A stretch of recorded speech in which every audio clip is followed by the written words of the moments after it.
Hi guys, welcome back to my channel. Today I'm going to show you how you can or tips for becoming a successful game developer.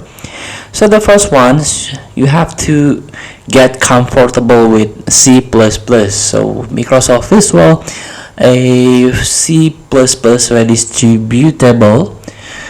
This is the industry standard for game programming. If you want to be a successful game programmer, you need to be comfortable with this. So you don't need to be an expert, but you should at least be able to read and write C++ code. Second, you can learn about the game engines. Game engine is a piece of software that provides a set of common functionality that is needed to develop a video game.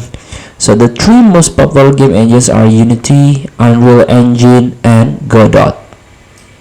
Each engine has its own strengths and weaknesses, so it's important to learn about all of them.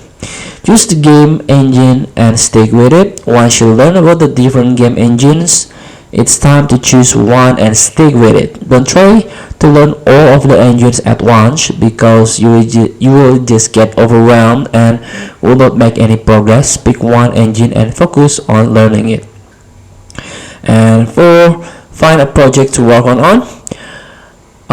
Once you have chosen an engine, it's time to find project to work on. There are many ways to find projects, but the best way is to find a project that you are passionate about. If you can find a project that you are passionate about, you will be much more likely to stick with it and see it through to the end. And here we go. Start small and build up. When you're first starting out, it's important to start small and build up.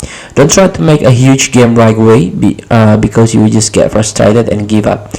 6. Don't be afraid to ask for help. So you can, if you feel ever like you are in over your head, don't be afraid to ask for help. There are many people who are willing to help, so don't be afraid to reach out. Or you can try to watch YouTube tutorial to get inspired. And 7, persevere. Become a successful game developer takes time, effort, and perseverance. There will be times when you feel like giving up, but it's important to persevere. If you persevere, you will eventually become a successful game developer. So, feel free to try. Thank you for watching. Don't forget to comment, like, and subscribe, and also the text button below. See you in the next video.